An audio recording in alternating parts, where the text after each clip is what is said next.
오늘 읽은 본문이 민수기 6장의 말씀은 나실인 서원에 대한 말씀입니다.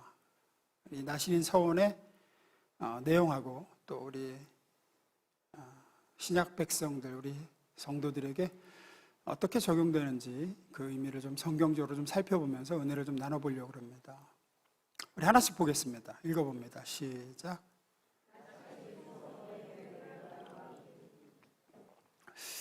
나실인이 어떤 사람이고 그 뜻이 뭐냐? 나실인이라는 말은 히브리 동사 나자르에서 왔습니다. 뜻은 구별하다라는 뜻인데 한마디로 구별된 사람 이런 뜻입니다. 나실인은 구별된 사람. 일정 기간 동안 자기가 작정을 하고 언제부터 언제까지 내 몸을 스스로 구별해서 하나님께 드리겠습니다 라고 헌신하는 사람을 일컫습니다. 중요한 것은 누가 강요해서 하는 게 아니라 자발적으로 스스로 원해서 하는 겁니다. 일정 기간을 작정했습니다. 최소 30일이었습니다. 최소 기간은 30일입니다.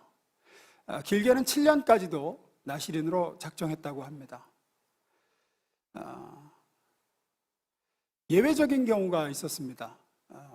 부모가 자녀를 낳기 전에 내가 이 아이를 나실인으로 하나님께 드립니다 라고 바친 경우나 혹은 특별히 태어나기 전에 하나님이 나실인으로 택하신 경우는 일평생 나실인으로 살아야 했습니다. 예를 들어 사무엘 같은 경우 어머니 한나가 낳기 전에 아이를 주시면 이 아이를 평생 하나님께 나실인으로 바치겠습니다 라고 서원했죠. 그래서 사무엘은 어떤 일정 기간이 아니라 태어나면서 죽을 때까지 나실인으로 살았습니다. 삼손도 그랬죠. 하나님이 삼손의 아버지 마노아에게 이 아이는 하나님께 바쳐진 아이다 라고 해서 평생 나실인으로 살아야 했었는데 그가 그러지 못했죠. 또 침례 요한도 그러했습니다. 그의 아버지 사가랴에게 이 아이가 하나님께 거룩하게 바쳐진 아이다. 그래서 침례 요한도 평생 나실인으로 살았습니다. 근데 이런 예외적인 경우를 제외하면은 작정한 기간 동안만 그렇게 살았습니다. 나실인으로. 나실인 서원을 했으면 나실인 서원을 한 작정 기간 동안에는 특별히 3가지 금지사항을 잘 지켜야 됐습니다. 그 3가지 금지사항이 뭐냐?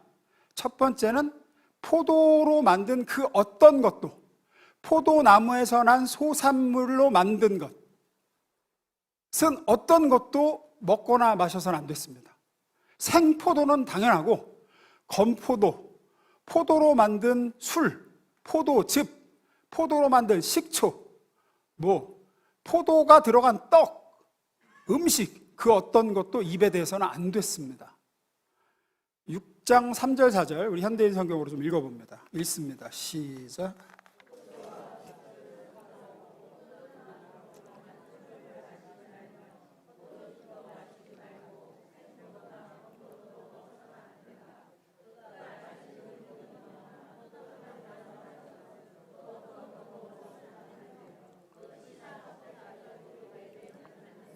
네. 우리는 일반적으로 나실인이면 포도주나 독주를 마시지서는 안 된다라고만 생각하기 쉬운데 아닙니다. 포도나무에서 나온 어떤 소산물, 그것이 포도가 들어간 어떤 것도 먹어서는 안 됩니다.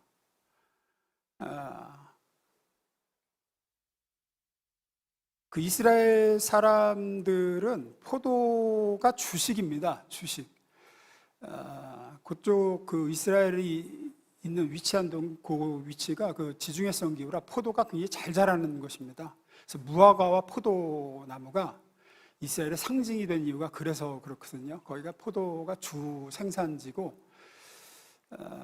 그래서 우리는 밥하고 이렇게 국하고 먹지만 그 사람들은 그 빵하고 포도주를 먹습니다. 그래서 포도주가 없으면 식사도 안 되고, 그래서 그 가나의 혼인잔치에 포도주가 떨어졌다 그러면 잔치가 안 되는 거가 그래서 그렇습니다. 또 그 빵을 그냥 이렇게 먹는 게 아니라 포도주로 만든 식초에 찍어 먹어요. 그 포도주로 만든 식초가 뭐냐면 우리 발사믹 식초 아시죠? 그겁니다. 거기다 찍어 먹습니다. 우리는 그 샐러드 드레싱으로나 쓰지만 그 사람들은 그 식초가 없으면 식사가 안 돼요. 그러니까 우리가 밥하고 김치하고 먹듯이 반찬하고 먹듯이 그 사람들은 빵을 그 발사믹식초에 찍어 먹습니다. 그래서 예수님이 나를 팔자가 누군지 내가 알려주겠다라고 하면서 내가 초에 찍어서 주는 사람이 그다 라고 할 때 찍어주는 게 그 발사믹식초입니다. 그것도 먹어서는 안 돼요. 포도로 만든 거니까. 여기 말하는 독주가 뭐냐면 포도주를 증류해서 만든 술입니다. 우리가 브랜디라 그러죠. 그게 이제 여기서 말하는 독주죠. 포도주를 증류해서 만든. 그것도 먹으면 안 돼요. 아무튼 포도라고 들어간 거는 뭐 안 돼요. 안 돼. 이제 그러면은 이거를 우리 신약 시대에 어떻게 우리가 이해해야 될까? 포도나무에 난 것은 그 어떤 것을 먹어서 안 된다고 하신 이유가 뭘까? 왜 나시린은 포도나무에서 난 건 어떤 것도 안 될까? 이스라엘 사람들에게 지금 말씀드렸듯이 포도를 이용한 모든 식품들은 태어나서부터 늘 당연히 먹고 누리는 것들입니다. 주식이에요, 주식. 근데 이런 것들을 일정 기간 끊고 제한한다는 것은 대단히 불편하고 어려운 겁니다. 꼭 맞는 건 아니겠지만 우리로 말하면 뭐 어떤 게 될까 생각해 보면 김치 같은 겁니다. 김치. 아마 더 하죠. 포도가 더 할 겁니다. 우리가 김치를 안 먹어도 뭐 좀 살지만 김치도 힘들어요, 사실. 김치나 이런 발효 음식 한국 사람이 끊고 산다 그러면 대단히 힘듭니다. 여러분 같은 경우 별거 아닌 것 같으시죠? 근데 예를 들어서 김치나 된장이나 고추장을 일정 기간 전혀 먹어서는 안 된다. 김치가 들어간 어떤 것도 김치 만두, 김치 전골, 김치찌개, 뭐 김치 종류가 뭐 일주일 들어가서는 안 돼. 된장, 고추장이 들어간 건 이런 발효 음식이 들어간 건 절대 먹어서는 안 된다. 그렇게 한 달만 살아보세요. 안 살아보셨죠? 제가 그 아프리카 남수단 갔을 때 그렇게 한 2주 지내봤거든요. 거기 없어요. 거기에는 없었어요. 캔만 있어요. 캔. 스팸 뭐 이런 통조림하고 음식만. 선교사님하고 그렇게 지내보니까 일주일 지나니까 정말 먹고 싶더라고요. 정말. 한국 사람은 그 콤콤하고 특히 그 특유의 그거 있잖아요. 그 약간 그 발효 음식이 주는 맛이 있잖아요. 김치라든지 어떤 된장, 고추장이 주는 그 맛이 있거든요. 너무너무 갈급해요. 그것이 먹고 싶어요. 아마 이스라엘 사람도 그러지 않을까 싶어요. 태어나면서부터 주나 포도로 만든 그런 것들과 늘 접하고 그 초에 찍어 먹고 하던 사람이 딱 끊고 맹물만 마시고 그냥 빵하고 맹물만 마시고 살면 아마 그 갈증은, 그 갈망은 굉장히 심할 겁니다. 그러면 왜 이런 것들을 나시린 기간 동안에 제한할까? 늘상 먹고 마시던 것들을 못 먹고 끊게 되면 갈증나고 그 갈망이 크죠. 그 갈증과 갈망을 주님으로 채우고자 한 것이 나시린 서원 기간이었습니다. 그 갈망을 주님으로 대체해서 주님을 더 깊이 만나고자 그것을 끊고 제한하는 거죠. 우리도 일상생활에서 당연히 즐기고 누리던 것들, 그것이 음식이든 그것이 아침잠이든 그것이 늦게까지 누워서 보던 TV나 스마트폰이든 아니면 뭐 늘 즐기던 취미생활이든 사람과의 만남의 시간이든 내가 늘 재밌게 즐기고 그냥 일상으로 누리던 것들을 작정하여 딱 끊으면 갈망이 옵니다. 불편하고. 그러면 그 빈자리와 그 갈망을 주님을 사모함으로 채우겠다는 거죠. 그 갈증을 주님을 향한 갈망으로 바꿔보겠다라고 하는 기간이죠. 그것이 이 시대의 나시린의 서원이었습니다. 포도주가 생각나고 발사믹식초에 찍어 먹던 나 너무 그게 먹고 싶다 할 때마다 내가 목마른 사슴이 시냇물을 찾듯이 내 영혼이 주를 찾기에 갈급하나이다 하면서 이 기간만큼은 그 갈증을 주님께로 치환하는 거예요. 그게 나시린 서원 기간이었습니다. 또한 나시린은 그 작정한 기간 동안에는 머리를 깎아서는 안 되고 길게 기르고 수염도 손질해서는 안 됐습니다. 6장 5절입니다. 읽어봅니다. 시작.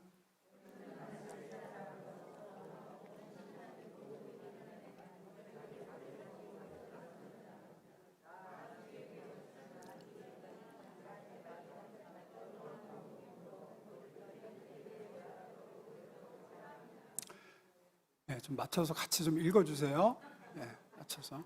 그는 나실 사람으로 서원하고 헌신하는 그 모든 기간에는 자기 머리를 삭도로 밀어서는 안 된다. 나 주에게 헌신하는 그 기간이 다 찰 때까지는 거룩한 몸으로 머리털이 길게 자라도록 그대로 두어야 한다. 머리털에 삭도를 대어서는 안 됐습니다. 그래서 뭐 이건 잘 아시죠? 그래서 삼손은 나면서부터 평생 나실이니라 머리를 자라서 안 됐었죠. 그리고 뭐 사무엘 같은 경우도 머리를 자르지 않았죠. 이렇게 요즘엔 잘 안 보이지만 이렇게 아이 사무엘 그 그림 많이 보셨죠? 이렇게 기도하는 사무엘. 오늘도 무사히 이렇게 돼 있는 거 요즘에는 안 보이던데 옛날에는 많이 보였습니다. 고속도로에도 이렇게 있었어요. 오늘도 무사히 이렇게. 저는 어렸을 때 그거 보고 여자인 줄 알았어요. 왜 여자애는 저렇게 맨날 기도를 할까 생각했는데 보니까 남자 사무엘이더라고요. 소년 사무엘. 그래서 거기도 보면 머리가 길죠. 그래서 여자인 줄 알았어요. 저는 나실인이라 그렇습니다. 나실인이라. 왜 나실인은 머리를 길러야 됐을까? 왜 삭도를 대어서는 안 될까? 왜 하나님은 이 작정된 기간 동안 머리를 깎지 말라고 하셨을까? 여러 가지 의견들이 있습니다. 머리를 미는 것은 이방인의 풍습이었기 때문이 아닐까 뭐 이런 의견도 있고, 저는 이 견해가 가장 성경적이고 타당하다고 생각합니다. 뭐냐면 자신이 지금 나실인으로서 작정된 기간이다, 나는 지금 나실인으로서 하나님께 바쳐진 존재다라는 걸 남에게도 알리고 자기 스스로에게도 잊지 않도록 하기 위해서입니다. 나실 서원을 한 지 며칠이 지나면 이제 머리가 더부룩해지고 수염이 자라기 시작하죠. 왜냐하면 유대인들은 항상 머리와 수염에 기름을 발라서 단정하게 가꾸는 게 그들의 관습이었습니다. 항상 아침에 나설 때면 이스라엘 사람들은 기름을 발라서 머리에 바르고 수염에 바릅니다. 돈이 좀 많은 사람들은 향유를 발랐고, 가난한 사람은 하다못해 올리브유를 발라서 항상 기름으로 단정하게 하는 게 그들의 습관이에요. 관습이에요. 그런데 나실인은 예외였습니다. 나실인은 기름을 발라서는 안 됩니다. 나실인은 머리를 단정하게 가꾸지도 자르지도 않았습니다. 수염도 다듬지 않았습니다. 그러면 그렇게 며칠만 지나면 산발이 되는 거죠. 이제. 그럼 누가 봐도 저 사람은 지금 나실인 작정 기간이구나 하는 걸 아는 거죠. 알아요. 또 스스로도 내가 지금 나실인으로 구별된 존재지, 자기도 인식하고 남도 인식하는 거죠. 그래서 내가 왜 무엇을 위해서 이 서원을 시작했고 지금 내가 나실인 서원 기간 중임을 자기도 잊지 않고 남들도 알려주는 거죠. 남들에게도 알려주는 거예요. 제가 이제 가정교회 목회자 세미나를 갔을 때 거기 참석한 목회자분 중에 카자흐스탄에서 선교하는 선교사님이 계셨어요. 그분이 유독 눈에 띄었는데 그 이유가 뭐냐면 그분만 콧수염을 이렇게 기르셨어요. 콧수염을. 멋지게 기르셨다고 말씀드리기 쉽지만 멋지진 않았습니다, 솔직히. 왜냐하면 서양 사람들은 이게 수염이 웨이브가 지잖아요. 머리카락도 그렇고. 기르면 좀 멋있잖아요, 서양 사람들은. 근데 한국 사람들은 어떻습니까? 이렇게 뻗쳐요. 뻗쳐. 임꺽정처럼 뻗쳐요. 그래갖고 솔직히 별로 그냥 그랬어요. 근데 왜 좀 기르실까 싶은데 이분이 처음에 세미나 시작하고 이제 나와서 자기소개들을 한 번씩 하거든요. 이분이 나와서 소개를 하시는데 죄송합니다. 제가 이 수염을 사실 멋으로 기른 게 아닙니다. 그러시면서 본인이 몇 년 전에 간암으로 사형 선고를 받으셨었대요. 그래가지고 이제 곧 주님께 가겠구나라고 생각하고 포기하고 있었는데 병원에서도 얼마 안 남았다 그랬는데 하나님이 아직 이 땅에 사명이 남아 서 있는지 기적적으로 이제 살았고 완치가 됐대요. 주님이 살려주셨다고. 그리고 히스기야처럼 수명이 연장돼서 지금 이렇게 사역을 하고 있습니다. 그때부터 자기가 일부러 길렀대요. 왜? 이게 수염이 있으면 콧김이 느껴지잖아요, 수염으로. 그래서 콧김이 이 수염에 느껴질 때마다 그때부터 이 호흡은 하나님이 연장시켜 주신 호흡이다. 나는 지금 그때 죽어서 하나님께 가야 될 사람인데 연장된 호흡으로 살고 있다는 걸 잘 잊지 않으려고 일부러 좀 기르고 산다고 그 얘기를 이제 하시는 걸 때 들었어요. 나시린이 머리를 기르는 이유는 일종의 그런 겁니다. 나는 지금 나시린으로 하나님께 드려진 존재를 잊지 않기 위해서, 또 남들에게도 내가 지금 하나님께 작정한 기간입니다. 나는 지금 하나님께 바쳐진 존재입니다. 라는 선포의 의미죠, 선포의 의미. 누가 봐도 아는 거죠. 그러다 보니 어떡합니까, 이제? 사람이니까 아무래도 예를 들어서 나실서원을 내가 6개월을 작정했어요. 그러면 사람이 흔들리잖아요. 한 4개월째 되면 아무도 안 봐. 보는 사람 없어. 근데 탐스러운 포도송이가 이렇게 있네, 이렇게. 너무 먹고 싶어. 그러면 나무 흔들릴 수 있잖아요. 근데 이제 여기 머리 누가 봐도 나실이냐, 내가 지금 뭐 행색이 나실이냐. 그러면 사람이 자기 자신을 다스릴 수가 있다고요. 혹시라도 누가 볼 수도 있고, 내가 지금 나도 내가 보기에도 남이 보기에도 나실인인데. 제가 자주 드리는 말씀이, 하나님 앞에 약속을 못 지킬 것 같으면 선포를 하라 그러죠. 자기 자신만 간직하고 있지 말고 선포를 하라 그런 이유가 그런 이유죠. 내가 이렇게 하나님께 서원을 했습니다. 내가 이렇게 약속했습니다. 뭐 예를 들어서 이번에 이른비 새벽기도를 자신이 없으면 선포를 하세요. 나 이번 새벽기도 개근합니다. 나 나오겠습니다. 마음만 품고 있으면은 못 지켜요. 근데 하나님의 감동을 주시면 말로 이렇게 자꾸 여지를, 혼자만 갖고 있는 건 여지를 주는 거야. 그럴 때는 선포를 해야 돼요. 금연도 그렇죠. 금연하려면 선포부터 하려고 그러죠. 자기 말에 자기를 매는 거죠. 얽매는 거죠. 주위의 모든 사람에게 알리라 그러죠. 나실인이 머리를 기르는 이유도 일종의 그런 겁니다. 자기 자신과의 약속인과 동시에 많은 사람에게 선포하는 의미입니다. 머리를 기르고 수염을 안 깎고 만들 환경을 조성하는 거죠. 구약시대의 나실인이 머리를 기르는 가장 큰 이유는 그런 겁니다. 남에게, 자기 자신에게 선포하는 겁니다. 나는 지금 하나님께 이 작정기간 동안 바쳐진 존재입니다. 세 번째는 시체를 가까이 해서는 안 됐습니다. 이 기간 동안은 그 어떤 이유에서도 시체를 가까이 해서는 안 됐습니다. 민수기 6장 6절 7절입니다. 읽어봅니다. 시작.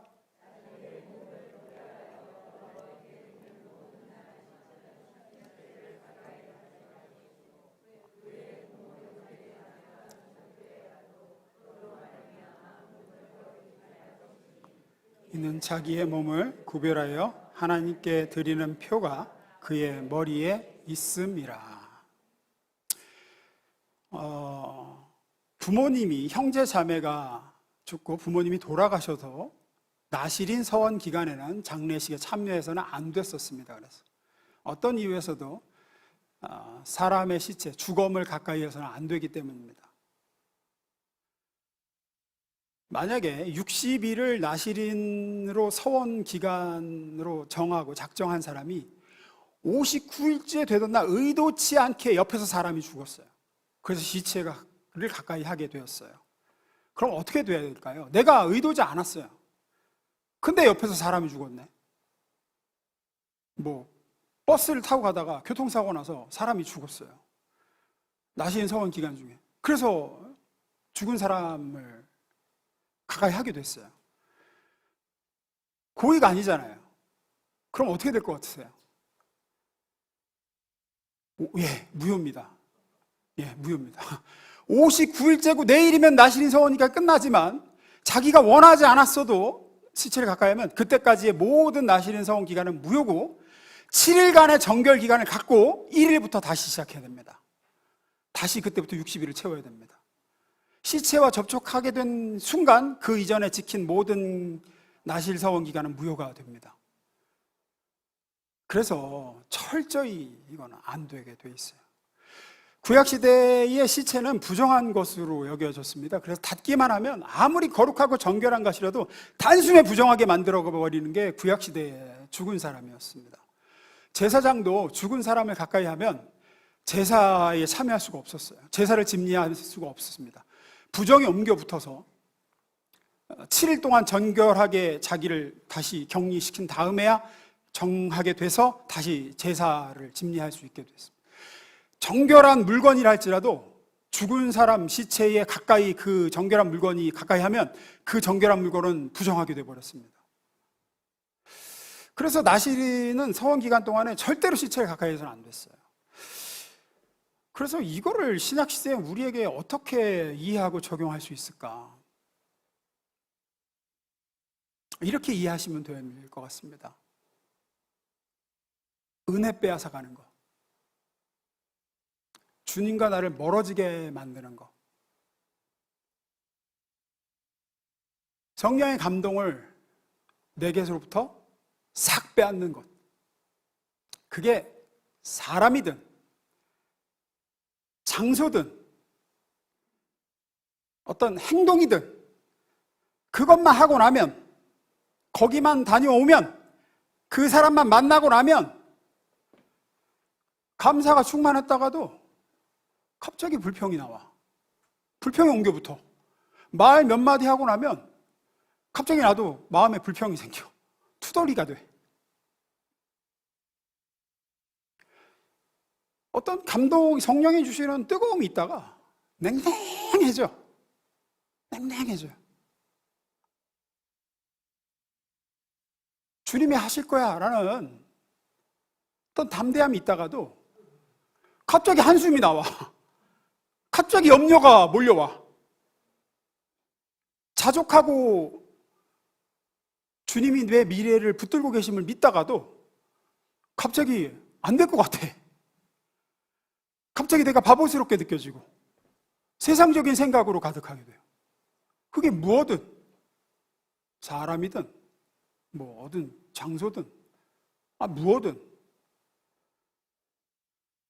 그게 일종의 가까이 하지 말아야 될 것이죠.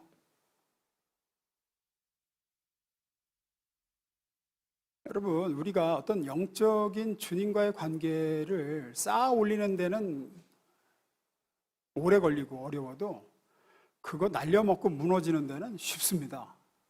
아마 아실 거예요.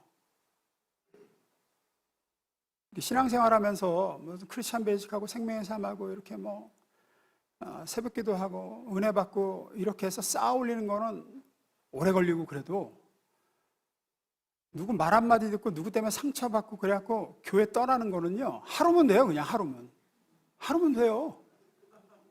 삐져갖고 교회 하루면 가요. 그냥 정착하는 데는 3년 걸리거든요. 교회 떠나는 거 3분에 떠날 수도 있어요. 단 3분이면 돼요. 일주일 중에 이렇게 와서 1시간 동안 예배 드리고 여기서 작은 은혜 받고도 어떤 분은 일주일 동안 그 받은 은혜를 일주일 동안 좋은 거 보고 좋은 거 듣고 좋은 사람들 만나면서 그걸 2배, 3배로 키워가지고 그 다음 주에 오시는 분이 있어요. 잘 간직하면서 받은 은혜에게 양분 주고 은혜를 더해가지고 그 은혜를 성장시켜서 올리는 분인데, 반면에 어떤 분들은 나가서 안 좋은 거 듣고 안 좋은 사람 만나고 받은 은혜를 까먹다 못해 마이너스가 돼갖고 와요. 마이너스가 돼갖고. 어떤 사람은 키워오는데 어떤 사람은 반납해서 까먹고 마이너스가 돼서 온다고요. 여러분 잘 살펴보십시오. 내가 멀리 해야 될 시체가 있어요. 접촉하지 말아야 될 게 있다고요. 분명히. 특별히 어떤 일정 기간을 내가 작정을 하고 주님께 헌신하겠다, 어떤 내가 서원을 하고 주님께 특별히 어떤 깊이 있는 만남을 가지고자 할 때, 난 무엇과 접촉했을 때, 난 누구를 만났을 때 내 안에 받은 은혜와 감동과 하나님을 향한 마음이 사라지고 줄어들고 주님과의 관계가 멀어질까? 있어요. 있다고요. 꼭 즐거운 만남이 좋은 만남은 아닙니다. 그 사람한테 참 재밌어. 근데 재밌다고 해서 영적으로 좋은 만남은 꼭 아니에요. 물론 즐겁기도 하고 좋을 수도 있죠. 그러나 아닐 수도 있습니다. 이 부분에서 굉장히 단호하게 해야 될 걸 말씀하시죠. 다시 6절, 7절 봅니다. 좀 전에 띄웠던 거. 민수기 6장 6절, 7절. 아니야, 6절, 7절. 앞에 거. 예. 자기의 몸을 구별하여 여호와께 드리는 모든 날 동안은 시체를 가까이 하지 말 것이. 그의 부모, 형제, 자매가 죽은 때라도. 그러니까 가족이라 할지라도 받은 은혜를 까먹게 만들고 주님과 멀어지게 한다고 하면은 안 된다. 만나지 마라. 이런 얘기를 하시는 거죠. 은혜 뺏기지 마라. 주님과의 관계를 최우선시해라.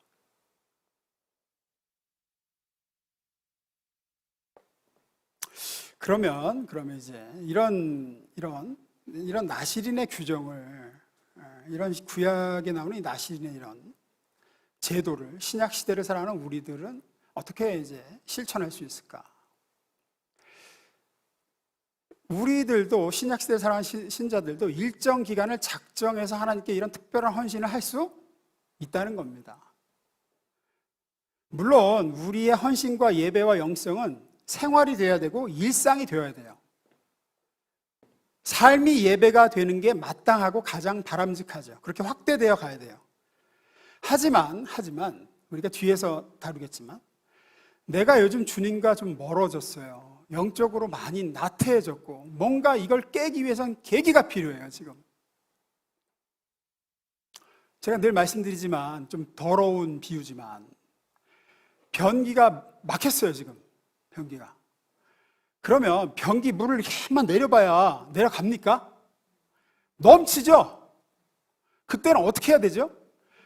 그냥 변기물 압력 정도 가지고는 안 뚫린단 말이에요. 그때는 뭔가 특별한 압력이 가해져야 그 막힌 게 뚫려요. 그럴 때는 삶이 예배지 무슨 특별한 이런 게 필요해? 그냥 모든 내 생활이 예배가 돼야지 무슨 특별한 기간이 무슨 특별 새벽 기도회 이런 게 필요해? 이렇게 할 게 아니라 그때는 일정 기간 작정을 하고 영적인 고압의 어떤 집중된 하나님과의 시간이 필요해요. 내가 요즘 주님과 좀 멀어지고 영적으로 좀 침체가 됐다. 주님과의 주신 약속과 내 삶의 현실이 지금 괴리가 너무 크고 삶의 문제가 지금 너무 버거워서 그냥 이렇게 드리는 주일 예배만 가지고는 이걸 지금 뚫고 나갈 힘이 없다. 이럴 때는 딱 기간을 정하고 작정을 하고 평상시에 즐기고 좋아하던 어떤 육신적인 즐거움이나 늘 누리던 세상적인 낙들을 절제를 하고 시간을 정하고 하나님께 더 집중하고 말씀과 기도에 몰입하는 기간을 가지는 것도 필요합니다. 이게 어떤 신약 성도에게 있어서 나실인 서원 기간이죠. 예를 들면 우리가 매년 봄에 하는 세겹줄 새벽기도회나 이번에 하는 이른비 새벽기도회나 또 짧지만 철야를 하는 우리 겟세마네 기도회나 이런 것들도 신약시대의 나실인 서원 기간이라고 볼 수 있는 거죠. 일주일 동안 내가 저녁 늦게 즐기던 것들 딱 끊고 아침잠 포기하고 내가 새벽에 깨어 찬양하고 해 뜨기 전에 나와 말씀 듣고 기도하며 주님과 시간을 갖고 내가 출근하겠다. 구별된 시간을 가지고 내 삶의 문제들을 주님께 아뢰고 내가 해결받겠다. 이 시간만큼 내가 주님께 작정하고 나오겠다. 그거죠. 그런 시간들입니다. 그러면 이제 성경에 나오는 하나님의 백성들은 어떤 목적을 가지고 이런 나실인 작정 기간을 가졌고 우리도 어떤 목적을 가지고 이 기간을 가져야 될까? 두 번째 읽어봅니다. 시작.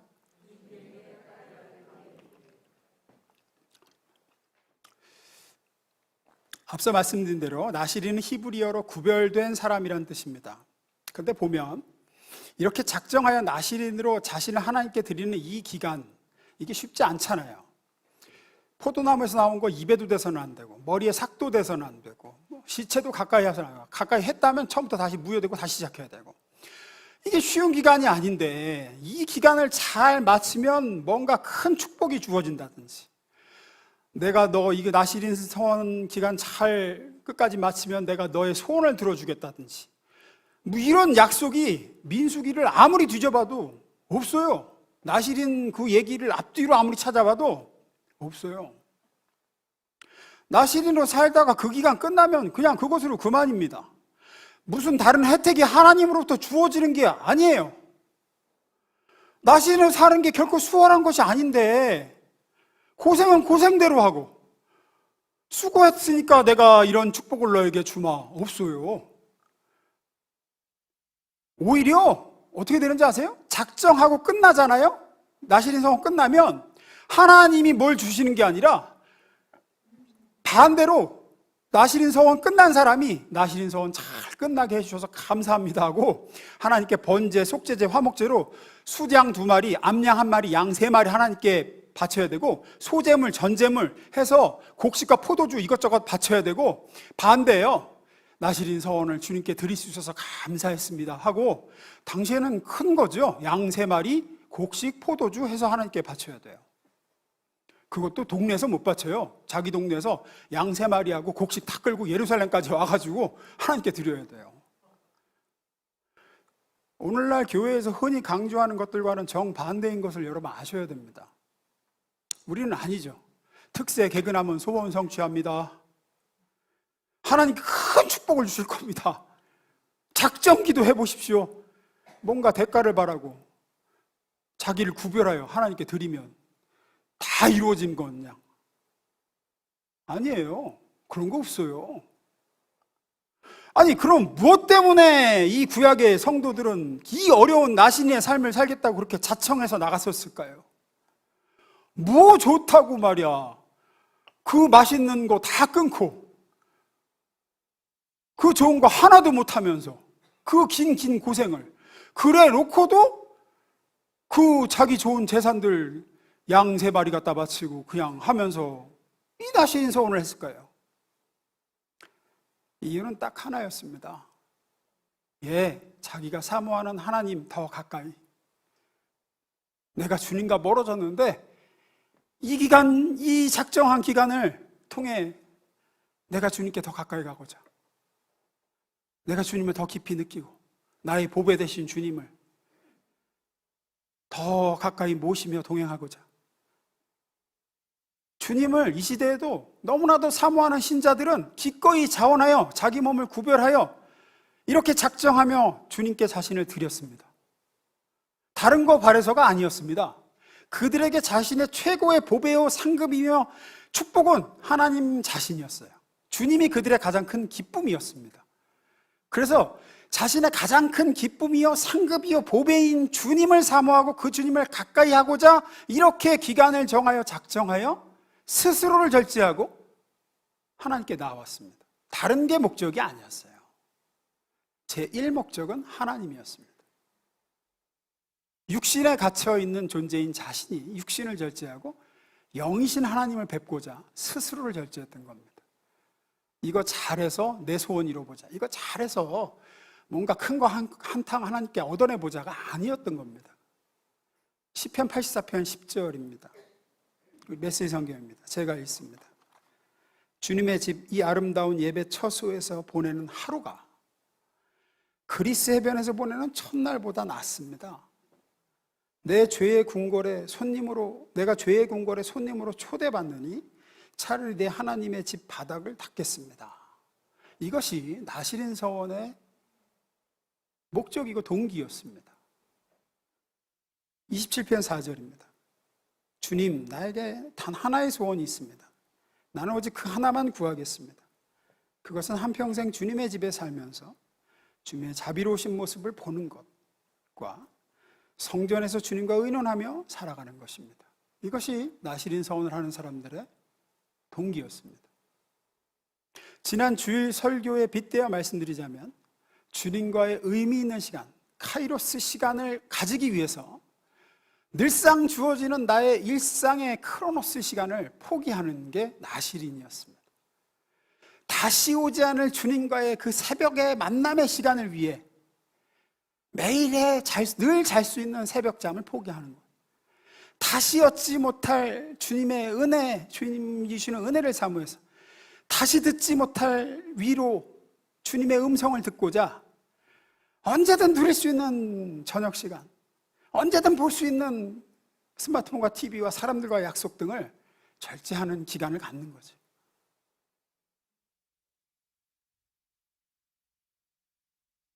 우리 찬송가 364장 저는 제가 개인적으로 좋아하는 찬송이에요. 내 주를 가까이 하게 하면 십자가 짐 같은 고생이라. 이게 나시린 서원의 제1되는 동기입니다. 주님을 가까이. 그게 참 고생스럽지만 내 일생의 소원은 주 찬송하면서 주께 더 나가기 원합니다. 우리 마음의 고백을 담아서 함께 좀 찬양 1절만 부르고 마지막 대지 넘어가겠습니다.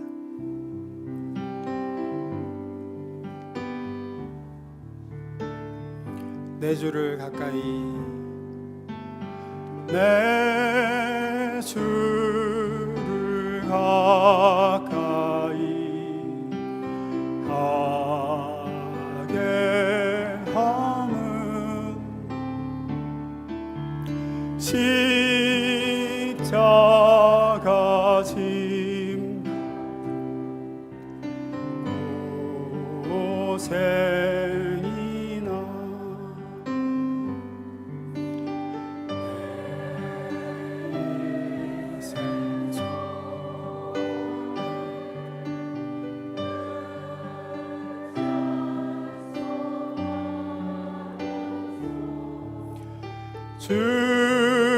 주께 더 나아가기 원합니다. 아멘. 마지막 세 번째입니다. 읽어보겠습니다. 시작. 나시린 서원을 한 또 다른 목적은 삶의 현실에 문제가 있을 때 그 문제를 해결함 받고자 하나님께 특별한 기간을 작정을 하고 나왔습니다. 그 좋은 예가 사도행전에 나오는 사도 바울의 예가 있습니다. 사도행전 18장 18절입니다. 바울은 더 여러 날 머물다가 형제들과 작별하고 배 타고 수리아로 떠날새 브리스길라와 아굴라도 함께 하더라. 바울이 일찍이 서원이 있었으므로 갱그레아에서 머리를 깎았더라. 여기서 바울이 일찍이 서원이 있었으므로 할 때 이 서원이 있었으므로가 뭐냐? 바울이 이전에 나시린 서원을 주님께 드렸었다라는 거죠. 그리고 그래서 머리를 안 깎고 있다가 이제 서원 기간이 다 차서 하나님, 내가 언제부터 언제까지 나를 나시린으로 작정해서 드립니다 라고 했는데 이제 그 기간이 다 차서 갱그레아라는 곳에 와서 머리를 단정히 깎았다라는 겁니다. 정확히 바울이 언제 서원을 했고 그 기간이 얼마였나는 성경에 기록이 안 돼 있어서 정확히는 알 수 없지만 성경학자들이 추정하기로는 여기 갱그레아라는 항구 도시로 오기 직전인 고린도에서 서원을 했고 그 서원 기간은 1년 6개월일 것이다 라고 봅니다. 바울은 꽤나 긴 기간이죠. 1년 6개월, 18개월 정도 나시린 서원을 하나님께 작정을 했고 그 작정 기간이 끝나 머리를 깎았을 것이다 라고 봅니다. 그러면 왜 바울은 고린도에서 작정을 했을까? 왜 장장 1년 6개월 동안 머리에 삭도도 안 되고 포도나무에서 난 것은 어떤 것도 입에 대지 않고 이렇게 고생을 했나? 이게 참 쉽지 않았을 겁니다. 식사할 때마다 바울도 이게 또 유대이니까 늘 어려서부터 먹던 포도주, 포도나무에서 난 거 어떤 것도 안 먹고 그냥 맹물만 먹은 거죠. 맹물만 먹고. 우리 생각에는 그냥 물하고 빵하고 먹을 수도 있지 싶지만 아닙니다. 제가 아까도 말씀드렸지만 우리가 예를 들어서 김치, 된장, 고추장 이런 거 어려서 늘 먹던 거 그 어떤 것도 못 먹고 그런 게 들어간 거 김치나 된장, 고추장이 들어간 거는 어떤 것도 못 먹은 채 1년 반을 그냥 밥하고 물에다 밥 말아서 먹는다고 치면 못 버팁니다. 또 이 바울이 있던 고린도 지역의 물은 석회가 정말 많이 들어가 있는 물이라 지금도 그냥 그 석회에 들어간 물만 마시면 배탈 나고 계속 안 좋대요. 근데 바울은 이 나시린 작정 기간을 지키고자 애쓰면서 이게 맹물만 먹으면서 매달렸어요. 그래서 그걸 옆에서 지켜보던 그의 제자 디모데도 아마 그걸 보면서 도전을 많이 받았던 것 같습니다. 자기의 스승 바울이 하나님께 나실 서원을 하고 그걸 지키고자 그냥 맹물만 마시고 그 애쓴 걸 보고 도전을 많이 받아도 나중에 보면 디모데도 거의 평생을 나실 서원을 하면서 지냅니다. 그걸 어떻게 할 수 있냐면 바울이 노년에 디모데에게 써보낸 편지인 디모데 전서를 보면 이런 구절이 나와요. 디모데한테 이렇게 말하죠. 5장 23절. 이제부터는 디모데에게 하는 말이에요. 물만 마시지 말고 맹물만 마시지 말고 내 위장과 자주 나는 병을 위하여 포도주를 조금씩 쓰라 그래요. 이 사람들은 일상이 포도주 마시는 건데 디모데에게 뭐라 그럽니까? 물만 마시지 말고 너 위장하고 자주 나는 병, 속병 나는 거 내가 걱정되는데 포도주 조금씩 써라. 이 얘기는 가끔은 술도 좀 마셔 이 얘기가 아니라 디모데가 자기 제자 디모데가 나실인 서원을 평생 하고 살다시피 하니까 석회가 많은 물을 마시니 배탈이 자주 난다는 사실을 바울이 알고 그래서 제자 디모데를 아끼는 마음에서 포도주를 조금씩은 마시라고 권면하는 거죠. 디모데는 바울이 그렇게 나실인 서원하고 애쓰는 모습을 고린도에서 보고 도전을 받아서 자기도 그렇게 사는 거예요. 맹물만 마시고 서원하면서. 그러면 바울은 왜 고린도에서 나실인 서원을 그것도 1년 반이나 했을까요? 그 이유는 이렇게 봅니다. 바울은 고린도에서 사역을 시작할 때 대단히 많은 어려움을 겪습니다. 대적들이 비방하고 힘들게 해서 관두고 떠나려고 하죠. 사도행전 18장 5절 6절입니다. 이거 수요 예배 때도 제가 좀 나눴던 구절인데 제가 했습니다. 바울이 하나님의 말씀에 붙잡혀 유대인들에게 예수는 그리스도라 밝히 증언하니 성령이 충만해서 말씀을 예수는 그리스도라고 복음을 전하는데 어떡하냐? 그들이 대적하여 비방하거늘 바울이 옷을 털며 이르되 너희 피가 너희 머리로 돌아갈 것이요 나는 깨끗하니라. 이후에는 이방인에게 가리라. 간단히 기록했지만 그들이 굉장히 바울의 사역을 비방하고 회방하고 그랬던 걸 알 수 있죠. 그래서 바울은 여기 이 동네는 안 될 동네다라고 생각했던 것 같습니다. 고린도는 안 되겠다. 관두고 떠나려고 합니다. 마음이 많이 상했던 것 같습니다. 또 자기 스스로도 많이 위축되어 있었고 이거 나는 자격이 없다라고 느꼈다라고 뒤에 나중에 고린도 교회에 편지 써보낼 때 보면 자기 당시에 자기 자신을 이렇게 회상해요. 고린도전서 2장 3절입니다. 제가 읽습니다. 나는 그 일을 어떻게 해야 하는지 자신이 없었고 내가 그 일에 적합하지 않다는 것을 절실히 느꼈습니다. 더 솔직히 말씀드리면 나는 몹시도 두려웠습니다. 내가 메시지를 전할 때 여러분이나 다른 누구에게 감동을 주지 못한 것은 그 때문입니다. 이런 얘기예요. 나 그때 고린도 처음에 개척할 때 자신이 없었다고.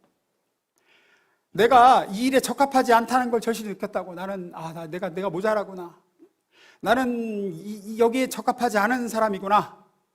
나 말고 다른 사람이 이 고린도에 왔으면은 나보다 잘할 텐데라는 생각을 했다는 거예요. 그래서 그때 내가 감동을 잘 못 준 이유가 그래서 그랬다라고 나중에 이제 고린도 교회 잘 세워지고 나서 하는 얘기예요. 내가 그때 그래서 그랬다고. 그래서 이제 거길 뜨려고 하는 거죠. 접고 뜨려고 하는 차에 하나님께서 환상 가운데서 약속의 말씀을 주십니다. 9절 10절 읽습니다. 시작.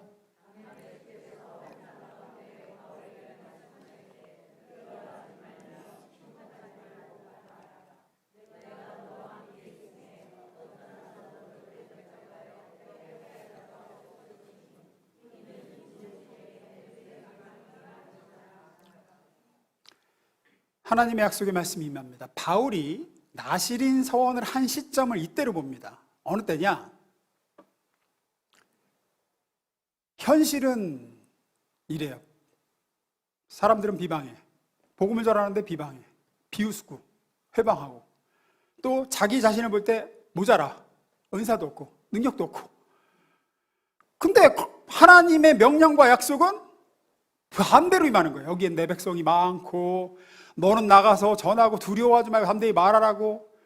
이 괴리, 현실과 하나님의 약속, 하나님의 명령과 자기 자신의 부족한 능력, 그 괴리의 한가운데 서 있을 때 바울은 그 괴리 가운데서 서원을 했을 거로 보는 거죠. 이걸 어떻게 뚫고 나갈 것인가? 하나님의 약속은 이런데 현실은 이렇고, 하나님 전화를 하는데 나는 자신도 없고, 나를 볼 때 나는 안 현찮아. 이게 안 될 것 같아. 어디에도 많다고, 이 성 중에 내 백성이 많다고 하신 하나님의 백성 안 보여. 안 보여. 나 능력은 초라하고, 자신도 없고, 적합하지 않은 사람 같고, 이 문제를 앞두고 바울은 이 난관과 이 문제를 극복하고자 그냥은 안 되겠다 싶은 거죠. 하나님과의 특별한 시간이 있어야 되겠고, 보통의 기도와 보통의 영적 집중력으로는 안 되겠다는 생각을 합니다. 그리고 나실서원을 작정을 하죠. 하나님, 내가 1년 반을 포도주를 끊고 나실서원을 하나님께 특별히 작정하고 그 모든 갈망을 하나님을 채우고자 하는 갈망으로 바꾸겠습니다. 머리를 기르며 모든 순간 하나님을 의식하고 모든 시간을 하나님께 구별하여 바쳐진 사람으로 살며 하나님의 능력을, 하늘의 능력을 구하겠습니다. 하나님과 나를 멀어지게 하는 하나님의 은혜와 성령의 감동을 빼앗아가는 모든 것들을 철저히 그런 것들과 결별하고 1년 6개월을 나시린으로 하나님께 매달리겠습니다. 그리고 응답을 받죠. 고린도에 하나님의 교회가 세워집니다. 1년 6개월을 머물며 그곳에 택함받은 하나님의 백성들을 그리스도의 복음으로, 그리스도의 제자로 길러냅니다. 그렇게 승리하고 갱그라에 와서 머리를 자르고 하나님께 감사를 드리는 거죠. 여러분, 위대한 사도 바울도 하나님의 명령과 하나님의 약속, 그리고 자신의 보잘것없는 능력과 이 초라한 현실의 커다란 괴리 앞에서 그 문제를 해결하고자 기간을 정해 절제하고 집중하며 자신을 들여 하나님께 매달리며 작정 기도를 합니다. 보통의 시간으로는 안 될 것 같다는 생각을 하고 나시린 서원을 작정하죠. 여러분, 우리도 이런 괴리와 갭이 있지 않습니까, 여러분? 여러분에게도 하나님이 주신 약속이 있잖아요. 그러나 우리의 현실은 그 약속과 너무나도 괴리가 크지 않습니까? 여러분이 받은 약속은 있는데, 근데 그 약속은 내 지금 삶의 현실과 너무나도 괴리가 크고, 도대체 이 약속이 이루어질 것인가? 또 하나님이 여러분을 향해서 주시는 뜻이 있고 명령이 있고 말씀이 있는데 그걸 이루기에는 나는 턱없이 모자라고 부족하고 두렵고 한참 동떨어진 나의 모습, 그 앞에 흔들리는 믿음이 있고, 그러면 그걸 뚫고 나가기 위해서 우리도 하나님과의 시간을 작정해야 되지 않겠습니까? 우리 구주 예수님도 공생의 사역을 앞두시고 성령에 이끌리시어 기간을 정해 40일을 광야로 나아가 금식하며 하나님 아버지와 시간을 보내셨습니다. 십자가를 앞에 두시고 겟세마네 동산에 가셔서 밤을 지새워 특별한 시간을 하나님 아버지와 독대하며 보내시죠. 하물며 우리이겠습니까? 여러분 삶의 문제가 얼마나 많으십니까? 여러분 하나님과 얼마나 멀으신 분이 많으십니까? 우리도 작정해야 되지 않겠습니까? 하나님과의 카이로스의 시간을 갈망해야 되지 않겠습니까?